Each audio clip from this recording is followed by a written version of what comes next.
welcome James for giving us a great tutorial about units of measurement. So for those of you, I think most of you will know James very well, but he's one of the kind of pillars of the obo community and the lead developer behind Robot, for example. And today he's going to talk a little bit about units of measurement and how we can start thinking about representing them in our context. And yeah, let's welcome him. And James, take it away. Thank you for doing it.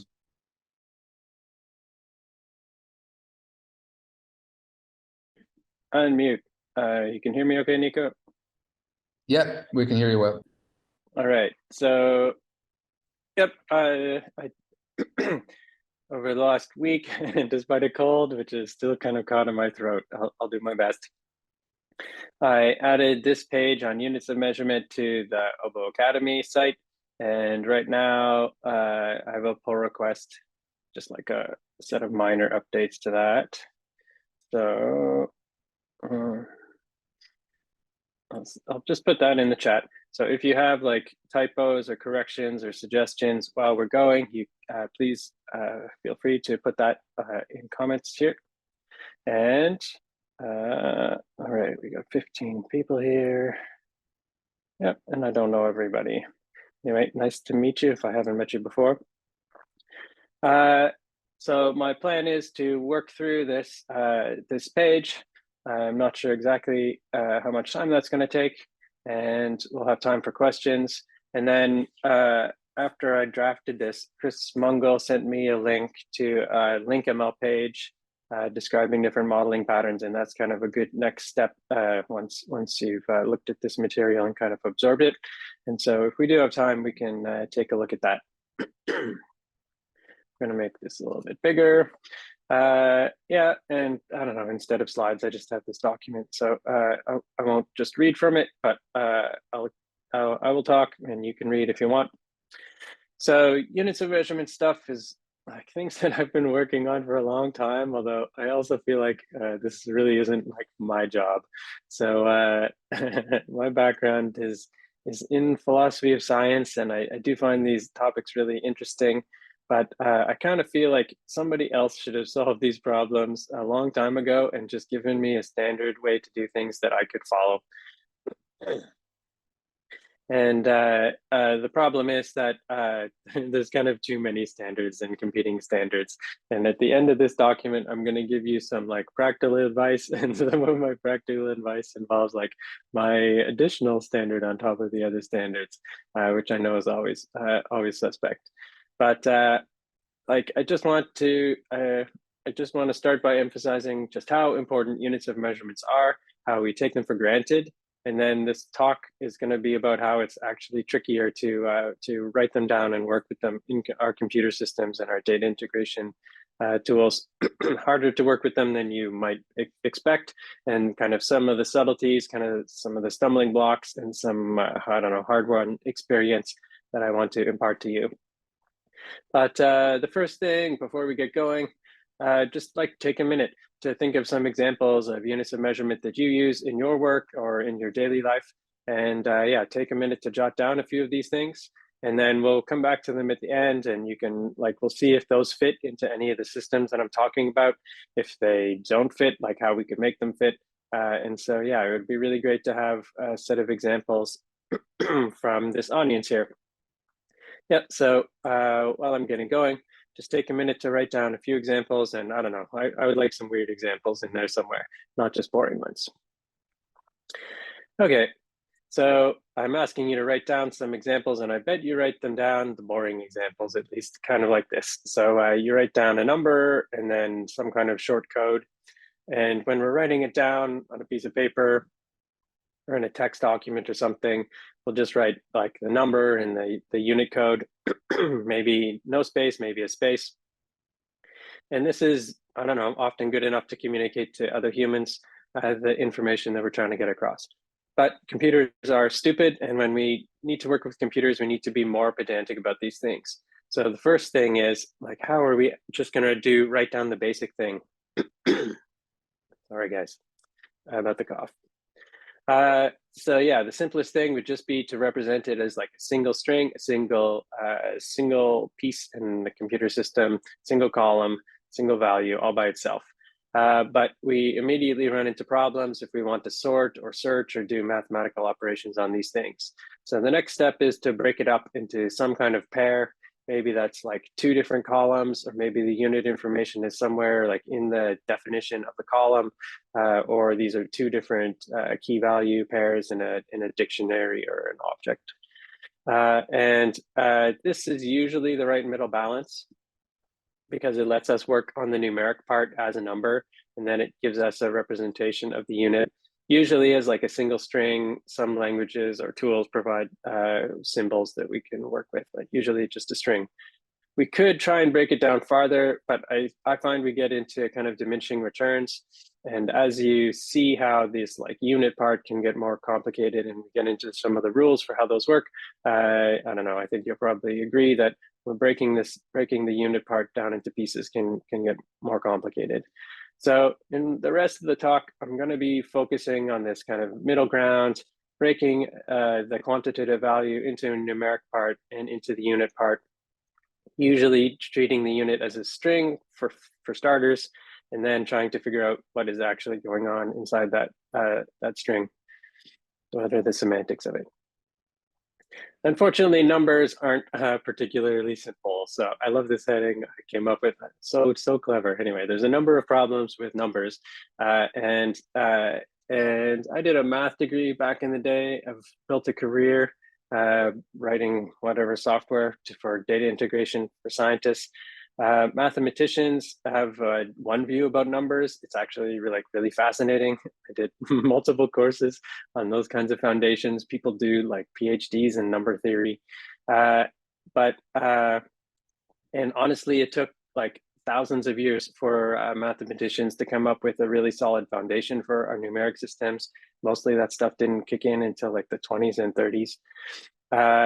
And there's lots of different kinds of numbers for the kind of quantitative values we're usually dealing with. Usually you're dealing with real numbers.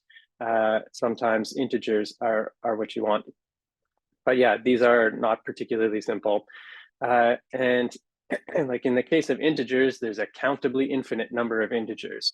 And in the case of real numbers, there's an uncountably infinite number of real numbers. So that's how the mathematicians think about it. But when it comes to a computer system that you're dealing with, well, our computers are finite. Any number that you're actually going to write down is going to be finite, because you only have so much paper and pencil and whatever, or so many bits in your computer. So when computer scientists designing hardware and software, or like software engineers, need to represent numbers, they represent them in binary format that our processors can handle. And they have a bunch of different types. So you often see things like 32-bit signed integer, which means an integer that has a sign, positive or negative, and is represented in a total of 32 bits, or a 64-bit unsigned integer. So this means it's got to be 0 or a positive, and 64 bits is much bigger, so you can handle much larger numbers. And then there's other things like double precision floating point numbers, and there's actually complicated theory behind how those things work. And sometimes there's bugs in the hardware of a computer chip that creates problems with these kind of floating point operations. You almost never have to worry about it, worry about that kind of thing. But when you're building a system or writing a program, you do have to often think about these numeric types and kind of how big they are, how big the numbers you're going to need are. And it becomes a particular problem in the kind of data integration domain when you're moving data between different like programming languages or databases or data formats like JSON or RDF or XML or something. And in those cases, you do need to be careful about how your numbers are converted from one format to another. And so just straight up conversion. And when you're doing calculations, the rules of different numeric types about like integer overflows and floating point precision start to kick in. So if you're doing like, especially if you start to chain together a whole bunch of mathematical operations, floating point arithmetic rules can ruin your day. So unfortunately, numbers aren't even simple from a mathematician's or computer scientist's point of view. And then once we get to actually how scientists work with numbers, well, in high school, you learned rules about significant digits. Scientists need to use numbers for measurements and representing uncertainty. And like our publications and our plots include like measurements of uncertainty and error bars. And by default, most software systems do not account for this in any way. And these kinds of things can cause greater problems once you're converting from kind of one set of measurements to another, accounting for your significant digits, accounting for your uncertainty and error bars and all these things.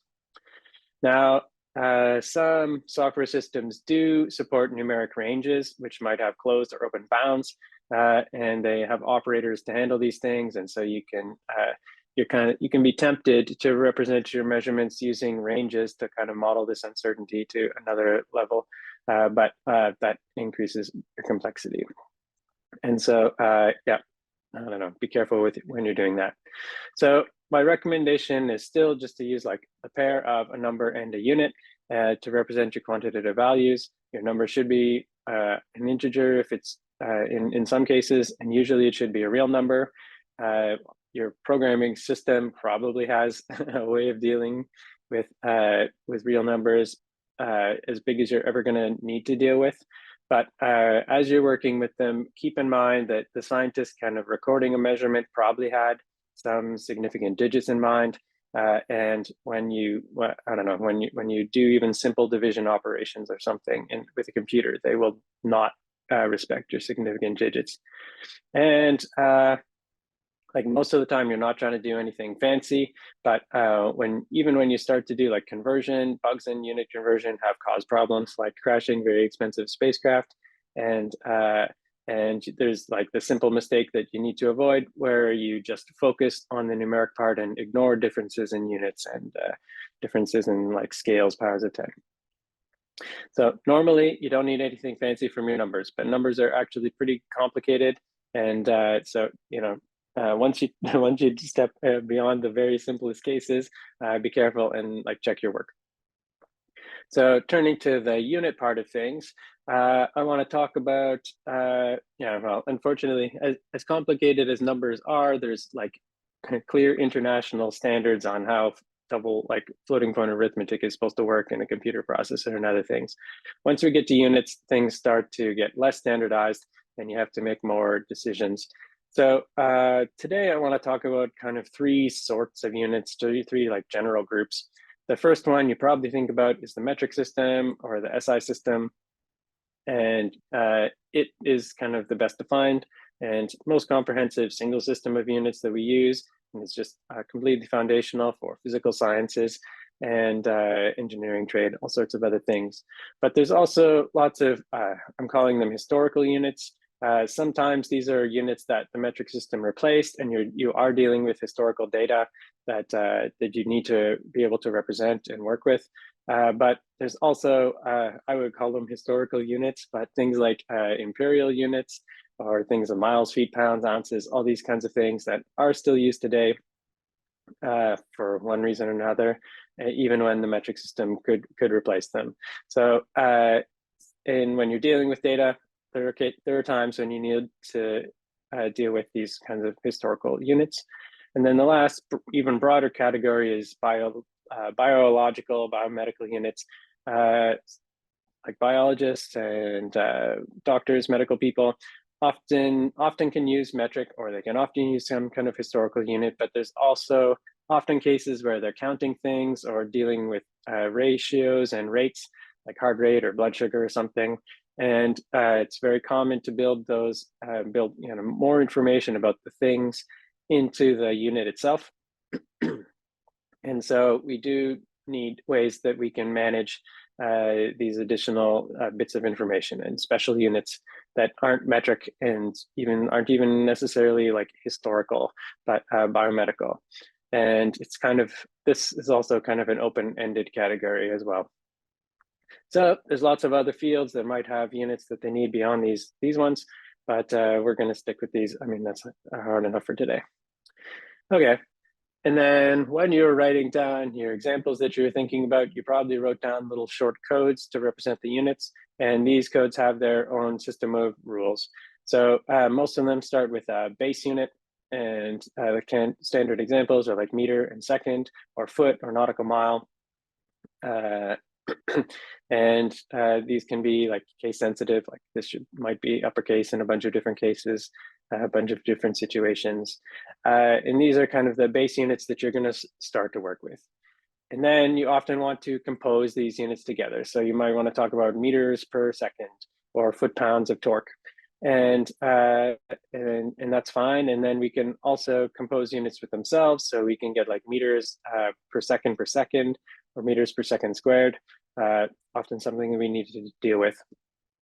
The superscript part can be a pain in a lot of different software systems and programming languages. So a lot of systems for dealing with units in information informatics drop the exponent, the like superscript part, and just represent the exponent simply. So this is one way we could write meters per second squared in that kind of standardized way. And then the division part, often sometimes it's easier to represent it as a negative exponent. And so here we have like meters per second squared, and we've added this little dot in the middle to express the fact that we're doing a multiplication explicitly, and disambiguate from like the milliseconds use case. So there's at least a few different ways to write down units as text for a computer here. And multiplication is also associative. So at least in theory, you could have like s-2 times meters. There's lots of, tradition and convention that goes against that kind of thing, but you do have to at least account for the fact that the units could be expressed in different orders and mean the same thing. All right, and then beyond just like the base units and the composition of base units, there's also the prefixes, and the only ones I'm going to talk about are kind of the powers of 10 prefixes, although SI also has like base 2 powers that would get you things like 256 and 1024 and other things that are used especially in like computer systems. And so we have these base units. They're essential parts of the metric system, but you also find them in some of the historical units and especially in biological units. And so, so we have base units, composition of base units, prefixes, exponents. And then these, like, there's pretty simple rules that I haven't been laying them out as rules, but I've been gesturing at how there are different rules for dealing with these unit codes. And these rules are like generative grammars, effectively, that can generate an infinite number of possible units. And so while there's no practical need for the mass majority of all these infinite possible units, in practice, it's hard to draw a line and say, this is a reasonable unit, this is an unreasonable unit. Like, people just might surprise you, and they might have a perfectly good practical use case or why they want to use some unit that you never expected. And so, so once we get into the rules for these unit codes, we have a potentially infinite number of possible units that we could generate, and that all make sense within the rule system. All right, and the metric system has kind of clear rules for base units, prefixes, composition, exponents, all those things. But it's, the metric system doesn't cover these historical units, which are sometimes important. But there is a system called UCUM, the Unified Code for Units of Measure, which has been around for a few decades. And it takes the metric system, adds a whole bunch of historical base units, and allows for the prefixes, defines the grammar, the exponents, all those other things. And so it basically extends most of the metric system rules that you're familiar with, and adds a whole system of different historical units. And so by doing that, UCUM has quite a lot of coverage of the metric and the historical units that we care about. And then what about the biomedical units? Well, UCUM also provides a set of rules for these things they call non-units, which you can indicate with curly braces.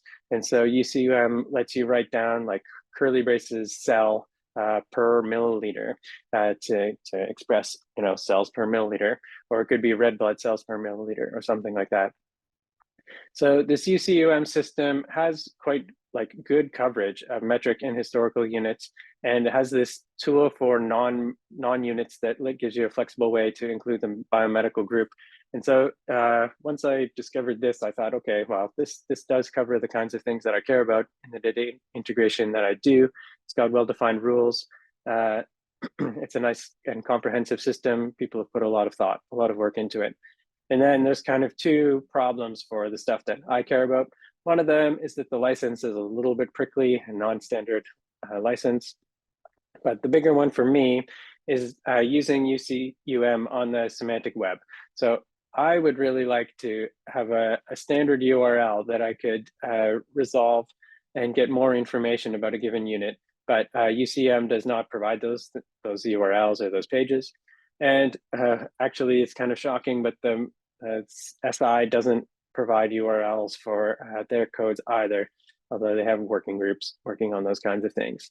And so I would like URLs that give me a page about any of these units that UCUM could come up with, but it also has to work for the unlimited number of complex units that the UCUM system could generate. So this is, if I want to use UCUM, working with RDF and OWL and ontologies, I want some kind of bridge like this, and UCUM doesn't provide it. So let's look in another direction. There's actually a number of different unit ontologies out there that have been developed to work on the semantic web, like with RDF and OWL linked data, semantic web tools. And some of them are quite good, but there's no single one to rule them all. So QUDT is a good system that grew out of NASA, and it's very solid on physical sciences and engineering units, and so mostly metric systems. But it doesn't include historical or a lot of biological units that I really care about. Maybe it includes some, but there's a lot that just aren't there. OBOE, not to be confused with OBI, like biomedical investigations ontology that I've worked on for 15 years now. OBOE is the extensible observation ontology. It grew out of the ecology domain, and it has a whole bunch of, good, simple, but good modeling of measurements in context. And it does have units across these three groups, but but not everything that I want. The OM, ontology for units of measure, is another kind of newer system that has quite nice systematic sets of units across these kind of three groups, but not comprehensive. And then in the OBO community, the UO, the units of measurement ontology, is kind of designed as the ontology for the units of measure in biology, biomedicine that we care about. So it has more focus on biomedical units than the other ones that are listed here. And just as a flag, which will come up in a second, a lot of these ontologies include UCUM codes for the terms that they're talking about. And that will be relevant in a second. So there's at least these four different unit ontologies that are kind of useful in our scope. They definitely overlap in interesting and uninteresting ways. No one of them provides kind of comprehensive coverage of all the metric historical biomedical units that I think we need in OBO, or at least I have needed when I do integration. And so grouping them together is a bit piecemeal. The other thing is that they all come with a unit modeling approach, and they're all different. I don't know, they can't all be right in the way that they understand different units, I think. And so they kind of cut against each other, and they are hard to use together. And none of them can handle the unlimited composition of complex units that I was talking about before. So these are all OWL ontologies like you're familiar with, and they have a finite number of terms, and they all have a code. And you can add new terms as you need them, but they aren't all there when you need them. So you can't just take an arbitrary unit code and look it up and find out, know that it's going to be in QDT or OBOE or OM or UO. And so that kind of problem is going to be a problem for any unit ontology that's just built with OWL.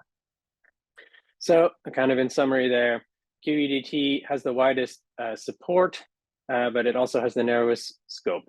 And OM and UHO have wider scope, including lots of different things from our three groups, three sorts of units, but they have much narrower community support. And OBOE is kind of somewhere in the middle.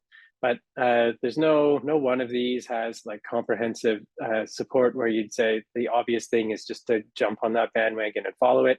For the obo use cases that that I need to deal with, like none of them is a perfect fit. Of all of these things, like UCUM has the widest scope and the widest support. It's a pretty well recognized and well used standard. And then the drawback to it is that it doesn't really integrate with the semantic web.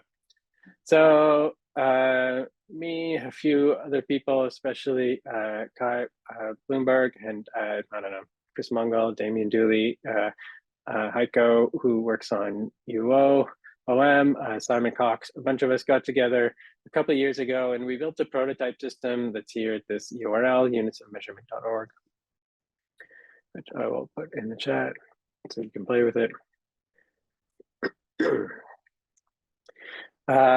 And so we tossed about a whole bunch of different solutions to this units problem. And the one that I kind of championed and focused on is the idea of providing URLs for UCUM codes. And so this, the point was not to reinvent any wheels, just to take UCUM, which is a good system, and then provide URLs for those codes. And then some software that will take those URLs and turn them into web pages. And those pages will provide human readable text in HTML, but they also provide RDF-OWL representations in Turtle and in JSON LD of those terms, and then link them out to other unit ontologies when they're available. So we actually have something like linked data. And the bridge that allowed us to connect our system to the other existing things is the UCUM codes that those other systems had provided. So QUDT, I think is largely the work of Simon Cox, went through and added UCUM codes to like most of the QUDT terms. And so we were able to go through QUDT, find those annotations, and then build mappings to this UOM system that we built, and likewise for these other systems. And so like here's an example of meters per second squared. Well, first of all, we go to the top of the page, it has a little bit of explanation about what's going on. It talks about the links to the other ontologies that we care about. And then it has some examples. Some of the examples are kind of crazy examples, but just showing off the system. And then here's one for meters per second squared. We have a permanent URL. We have an RDF type.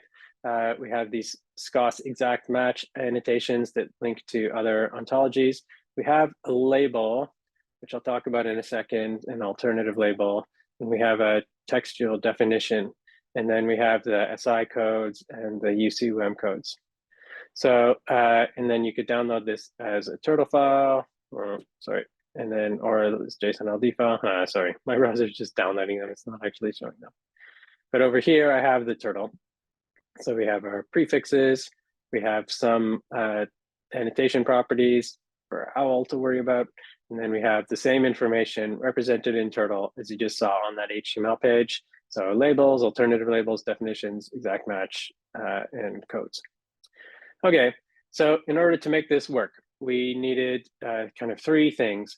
The first is a way to like just, we were just using the standard URL escaping, also known as percent encoding of these identifiers. And then using that to help turn them into URLs. So the URL is here, and when it gets more complicated, we will percent encode it. So see if I can find an example. Like this one must be percent encoding. All right, I can't find an example, but if there's special characters in here, then that's how we handle it. So percent encoding to escape special characters. And in particular, URLs like the slash is important in a URL. So this is the one that we really have to handle. And so the second step was to provide a normalized form for our units. And so the first thing we did was to make them easier to write. We tried, the normalized form doesn't use the division slash. And so we convert anything with a slash, we convert it to the negative exponent form, and we just use straight up multiplication. And then each thing that's being multiplied is has a unit and a prefix and an exponent. And then we decided on a sorting form. And so just a standard rule for sorting units. So instead of like, I think I can just type in like S-1 times meters.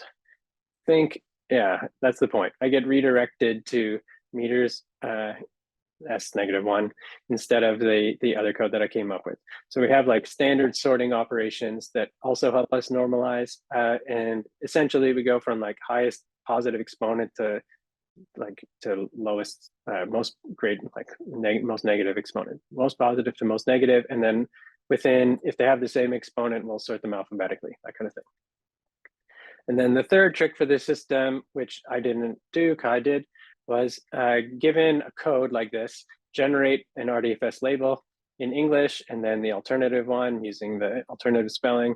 And then also I forgot to mention just a definition, a textual definition.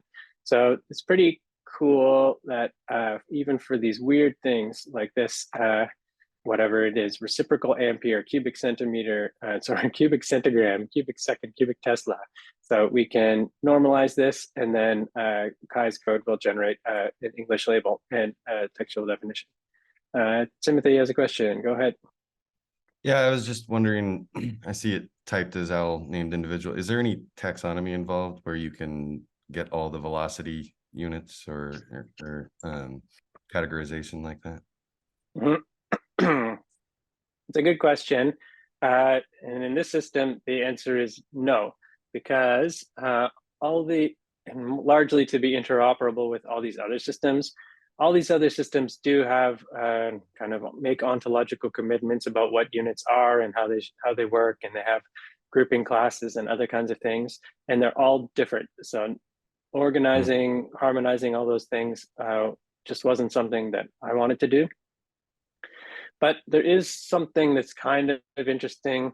So if you, there's a way, so in the metric system, all the different units boil down to these like 7 different kind of base units.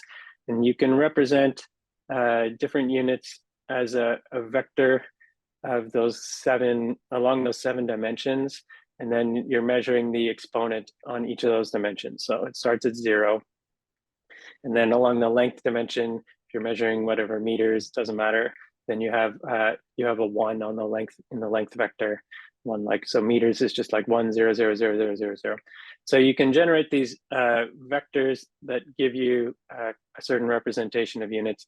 That one is the most interesting to me. Just tells you like whether you're doing length, whether you're doing length and time, whether you're doing whatever length and time and I don't know, lux, something, whatever it is, charge. And so that would be there might be an issue on the tracker about doing those kinds of vector classifications, but yeah, it's an excellent question. And the simple answer is there's no hierarchy in this system. It's just a flat list of units, and they're all treated as individuals. And that's so that it's more compatible with all at least these 4 different ways that people classify. And because they're mapped, you can go back in and use their hierarchies, I guess. So yep, if you pick one, you can go for that. So great, thank you. No worries. So like OM, I hope that works. Let's see. UO will probably go to onto B, and then we can see. So UO has this acceleration unit, meter per second based unit, whatever. I feel these are kind of ad hoc, and so we didn't do that. Excellent. Cool. And then, yeah, I'm pretty much done. So we have this UOM system. It's still a work in progress. It's probably got some bugs. The biggest limitation is it doesn't currently do these UCUM non-units in curly braces, and that's really important. But we just kind of ran out of time. And so if any of you on the call are really interested in pushing this forward, then yeah, get in touch and we'll try and make another push and finish up the non-units. And yeah, like in particular for the non-units, I would like to have some kind of link back to obo terms. So if the example here was like cell per milliliter, I would like that to be like cell ontology cell and somehow pull those things together. but there's a bunch of little obstacles in the way. Okay, yeah, go ahead, Ray, and then I'll just wrap up. Yes, so I'm just wondering units, qualities in relation to other like BFO qualities. Mm-hmm. And relate. I think I know where you're going, and in this presentation, I'm going to stop short before I get there, but I'm going to gesture to one way of doing it, and then I'll point to like another slightly different way. But yeah, I think I get that question, and we'll just kick it to the discussion period in just a minute. Okay, so I'm going to summarize some practical advice here. If you're only using metric units, stick to metric units. They're well defined. If you need more than that, I think UCUM is a good system of unit codes. If you need a UCUM like non-unit, try and use an obo-ontology label like cell from the cell ontology, something like that.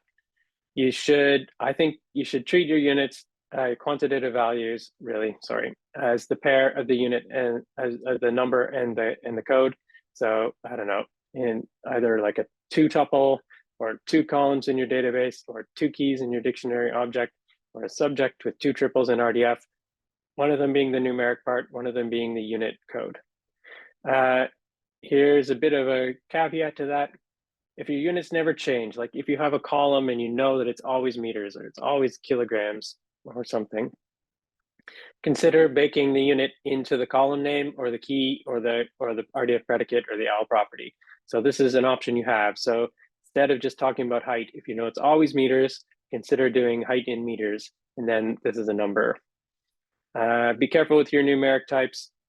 Usually it's fine, but it's trickier. I wanted to highlight that it's trickier than you might think. If you need URLs for UCUM, I think units of measurement is a good idea. And then, yeah, if you're going beyond this and you're doing more modeling, then Chris Mungo pointed to me to this page on modeling quantitative values in LinkML.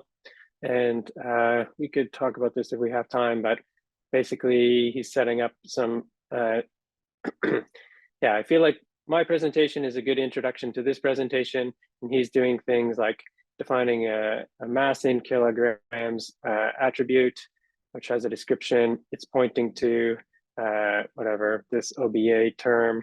It's saying that we're using a decimal number to represent it. It has a UCUM code, and then it's saying we're measuring mass as a Pareto term. So this would be kind of the next step beyond what I'm just talking about, defining a schema that builds in all this information. And then here he's representing it in YAML.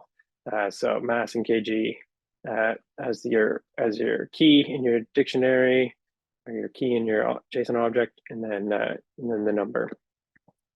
So we can dive into that if you have questions about it. But yeah, otherwise, I just want to wrap up with a few questions. So yeah, look back at the units that you wrote down at the beginning. Are all the ones you got metric? If so, then your solutions are pretty easy. If not, are they all in like UCUM? And I put the link above. I think it's just ucum.org. Like a period. Yeah, ucum.org has the spec and docs. If they're not in UCUM, could you fit them in with the non-units? And if they're non-units, are they in OBO somewhere? Can you find the thing like cell or whatever hard rate in OLS? It's not always going to be true. If not, can they fit into OBO? These are all kind of questions that I have about people using units in our community. And yep, I'd like to be able to answer these questions and come up with a single set of good answers and recommendations. I don't know. This presentation represents at least 5 years of thinking on the subject. And I'm still not quite there yet, but you know, your help is appreciated, and thank you for listening.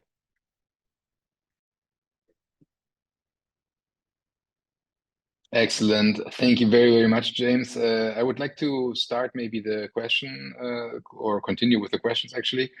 And so you were saying at the beginning that one of the motivations for you to develop this unit system was about data integration. And I guess one thing that can kind of like bites us quite frequently is like when, you know, the same quantity is expressed using different metrics. Like you would, you know, you have let's say centimeters, and one is expressed in centimeters, one is in meters, and I guess this can get arbitrarily complex. Is there like some kind of like a principled way that these kinds of unit conversions are being documented somewhere or can be documented, or is this basically like a mapping effort where you have to kind of like, you know, map all pairwise possible combinations of all translations that need to be done for doing this kind of conversion?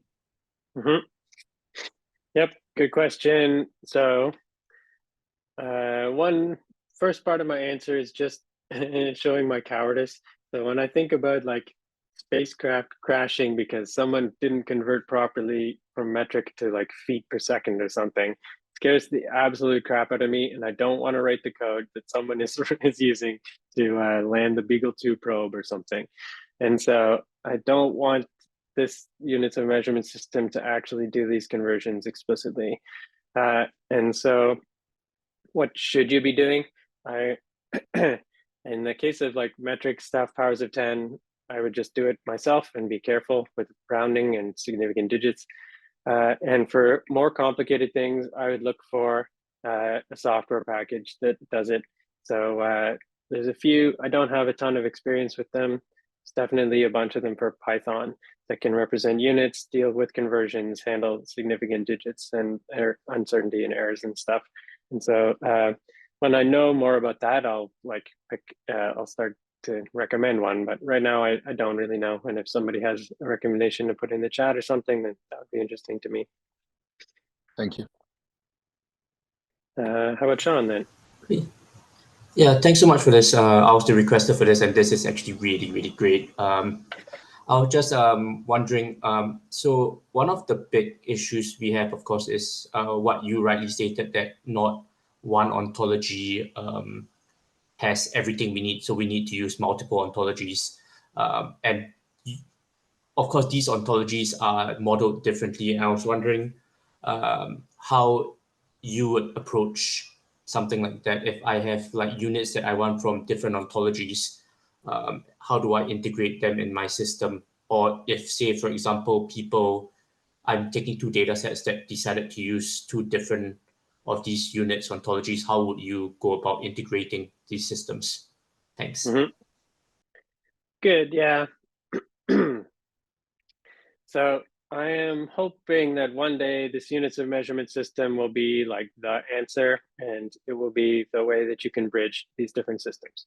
But I don't use it for everything because this non-unit limitation, which I want to get fixed, but it's still not fixed. And so lacking that, there's kind of two answers that I would give you and what I actually do in practice. So one of them is if, try and use UCUM codes. So if the units you're trying to integrate are metric, then use metric units and convert to metric. If the units you're using fit in UCUM, then use that as your kind of common language, your clearinghouse. And now we're just talking about codes and not URLs, but whatever, that's something. UCUM is our like Rosetta Stone for connecting together those different ontologies. That's what we used in practice. And if you look at the repository for wherever it is, if you look at the repository for the units of measurement system, that you'll find the tables with those mappings. And then the last thing, what I actually do in practice is I still submit terms to the units ontology, the obo units ontology, because at least it has all the same workflows as we still do, and it uses robot and ODK to build things. And so it's the most familiar process for me to ask for more units. And it is still in development, although sometimes it's a little bit slow and you want to help them, ideally you help them do most of the work so they can just hit the merge button. But yeah, so in practice, I do what I'm recommending here, integrate on metric or integrate on UCUM, or I will terms to UO because it's still whatever, it's still obo, and it has all the workflows that I'm familiar with. Perfect. Thank you so much. Really appreciate it. Okay, Ray did. I didn't. Well, okay, I didn't really answer your question, but here's one. Here's the best practical answer. And then I'm gonna go out on a limb and say, I have a repository where I'm working on a prototype for modeling quantitative and qualitative values in the obo context. So I think I haven't updated this in about a year, but yeah, there's this code where I'm trying to explain how I think we should be modeling things in obo, in like RDF, and so I have like turtle representations of all these different things, and it's working. You know, it's trying to integrate in Pato and OB stuff and all these different things. So I don't want to dive into it right now, but this is my more kind of theoretical approach to how I think qualitative and quantitative values can be modeled in obo side by side with each other. Oh yeah, it hasn't been updated in a year. And then this one that I believe Chris Mungo wrote is kind of practical examples of how to do it with LinkML. And I think we're converging. Like some of the stuff in here looks a lot like the stuff in here sometimes. And so I think we are converging on a shared kind of thing that we can push and say the kind of, this is the obo way in general. This is how you can deal with things. And then the LinkML has some more specific, more like detailed, practical kinds of things for different patterns. And then honestly, I think that like this document is getting at the basics that you need to know before you even start looking at these things, because it's way more complicated than it looks at first. So yeah, so that's I think where we end up. So these are my practical bits in practice. The next thing to look at would be LinkML. And then the next thing to look at after that would be this like qualitative and quantitative values next to each other, and how that kind of modeling goes. So hopefully that's the best answer I've got for you right now, Ray.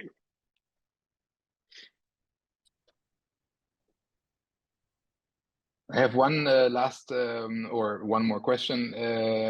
So I know that your focus is a lot on like modeling quantities in particular for instance data, so measurements that like they are on what ontologists would probably refer to as like A-box or individual level.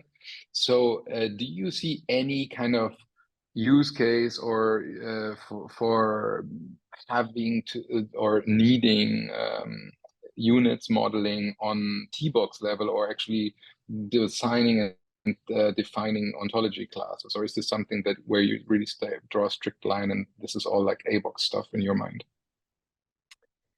So I do start with A-box stuff, but yeah, there are some obvious use cases for like talking T-box level or like class level. So this document is all about like measuring particular penguins, but maybe you want to say that the average weight of a male penguin, male Gentoo penguin, is whatever, 3 kilograms or something, right?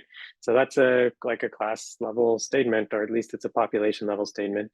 And then there's other things that are like more clearly statements about universals.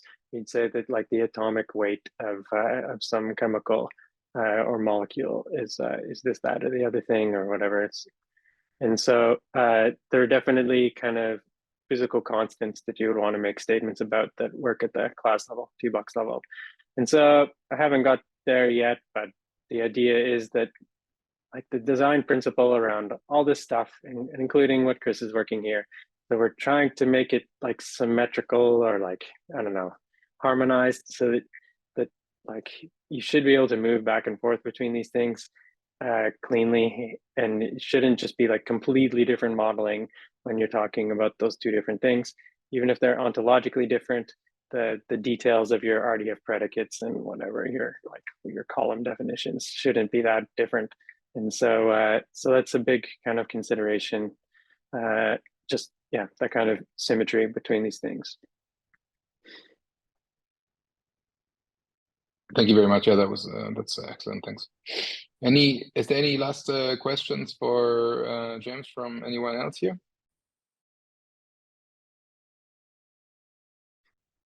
If we have a minute still, Tim put a link to a library for QUDT or something. I don't know. I'd like to hear, Tim, if you want to give a summary of that one, or if anyone else has like a unit library in Python or something that they use for Yeah, it's just a package scientific I have measurements.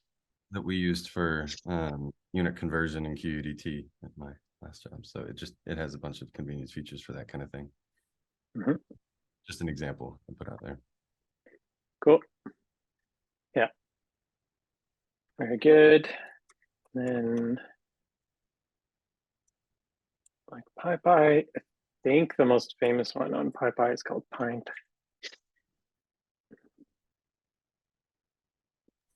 And yeah. So it has a way of defining a unit and then, you know, probably overrides the operators somehow and then ends up with these kinds of things. And so you can do automatic conversions, well, whatever. It will keep track of the units that you're using for these things. And then I've never worked with this uncertainties package, but it'd be kind of cool to say that, you know, we have one significant digit or whatever, 5 significant digits, and actually have the tool deal with that kind of stuff. So yeah, I don't know much about this, but this is interesting to me. I want to learn more.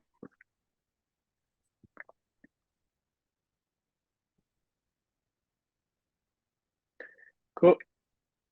All right. So let's thank James one more time. And thank you very much, James, for being here doing this. This is excellent.